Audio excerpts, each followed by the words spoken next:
Is the consensus between Pakistan and China on Afghanistan, and how can the two sides cooperate in this regard? Well, firstly, it's about the people of Afghanistan.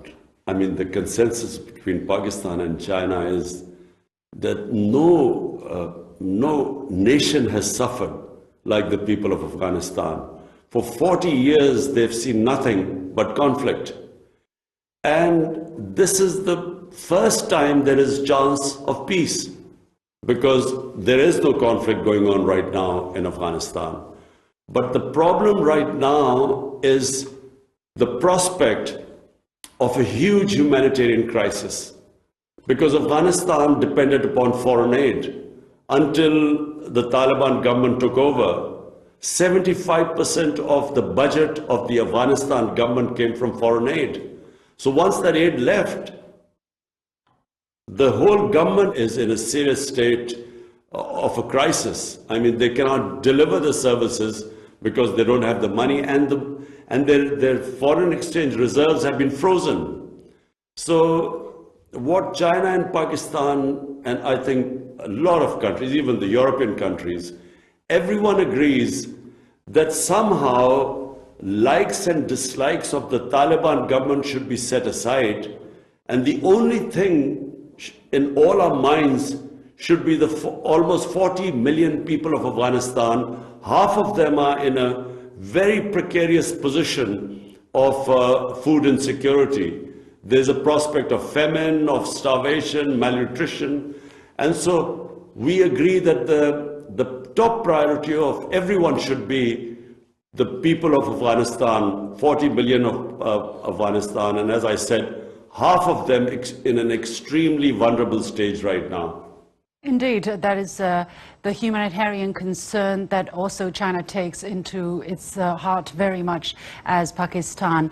Let's, of course, come back to talk about the bilateral economic relationship, that is the China-Pakistan Economic Corridor Project, or CPEC, which has brought Pakistan direct investment from China totaling over $25 billion and created quite some jobs over the past 8 years. What do you think is the significance of this project for the economy and development of Pakistan? It's extremely significant because the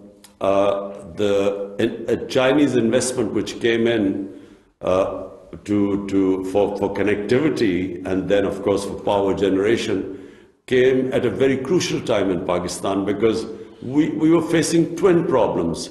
One was we were involved in this war on terrorism, and this war on terrorism cost Pakistan probably more than any other country, apart from Afghanistan. Pakistan suffered more than any other country. We had almost 80,000 people dead, and we had, over $100 billion lost to the economy. Our currency lost half its value. And on top of it, we had two very corrupt governments, which also caused the financial crisis. So therefore, China came in at the most difficult time for us, which is also one of the reasons why there is such love for the people of China, because, a friend in need is one you always remember, a friend who comes in when you really are desperate, and which we were. Now the CPEC is going on to the second stage. And the second stage is, number one, is investment in our industrial zones, so industrialization. Number two, information technology. Pakistan is now giving great incentives for investment into our technology zones. And then number three, I mentioned before, is agriculture, because Pakistan basically is an agricultural country. And we really need help in investment in productivity in our agriculture. So we are already signing MOUs with Chinese companies which will be mutually beneficial. So the Chinese companies will also gain a lot from investment there, and Pakistan will gain from the technology transfer. So CPEC is now in this phase two. Great news, great news. Good to hear that. I understand that the year 2021 marked the 70th anniversary of diplomatic ties between China and Pakistan. Chinese President Xi Jinping said the two countries should stand together more firmly, promote their all-weather strategic cooperative partnership and build a closer China-Pakistan community with a shared future in the new era. So what are some areas where China-Pakistan ties can progress in the year 2022, of course, including the projects that you mentioned in CPAC? Well, you know, Pakistan's emphasis since my government has come in is on geoeconomics. You know, we have so far concentrated more on geostrategic importance rather than the geoeconomics. And so geoeconomics means my government's priority is to lift our people out of poverty. We have, you know, unfortunately, almost 25% of our population below the poverty line. And the main consideration is to lift them up. And the role model we have in mind is, of course, China. No country in human history has ever lifted so many people out of poverty in such a short space of time as China. Because they, from what we know, they've lifted almost 700 million people out of poverty in the last 35, 40 years. And President Xi Jinping just announced the end of extreme poverty in China. So this, for me, is one of the greatest achievements in the history of mankind. It's never happened in human history before. So my government's concentration is somehow to lift our people out of poverty. And the model we look to is China's model. And this is where we hope to really learn the most from China. How do we and of course, we've had meetings on this before. How do we create wealth and then use that wealth to lift people on the bottom tier out of poverty? Yeah, we hope that China's example, China's experience can provide some inspiration for countries such as Pakistan. And we wish you really the best in that regard. As we talk, we have a lot of things to celebrate, but the world really has been suffering from COVID-19 and the kind of economic downfall that the pandemic has caused to us. So cooperation is extremely important. How do you see the overall cooperation between China and Pakistan in terms of fighting the pandemic, and in what ways has China supported Pakistan in fighting the pandemic? And looking forward, what else do you think can be done?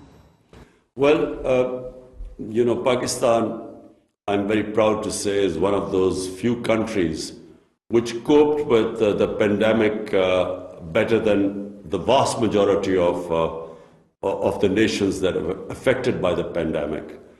We are considered amongst the top 3 countries which coped with the pandemic best of all. In other words, we saved our economy and we also saved our people from the pandemic. Now, we learned a lot from China because as the pandemic spread, we immediately had very close contacts with China and learned a lot from the experience, because it started in Wuhan city first of all, and then sort of it went to other places. So we were in close cooperation. We learned a lot. We of course got when the vaccines came out, we of course got help from China, other countries too, but China helped us at that critical time. So fortunately, you know, we are very pleased to say that we were one of the few countries that coped with the pandemic better than others. Definitely, we hope that the situation will continue to improve and that we all walk out of this pandemic as soon as possible. Finally, in between China and Pakistan, we are good brothers, but Pakistan also has good relationship with other countries, and Pakistan and the United States are also good friends, let's say. But some media are saying that Pakistan-US ties would face challenges due to rising tensions between China and the United States. What is your comment? My comment is that the world does not need another Cold War. The world should not go through the situation where it's divided into two camps. And it does not benefit anyone. In fact, everyone suffers. But people gain if there's cooperation between the countries. You know, we saw, in my lifetime, I saw the European Union came into being, and then we saw the standard of living of the entire European countries go up. So what I would say is that I hope that this does not escalate into another Cold War where we have to choose sides. We have good relationships with the US.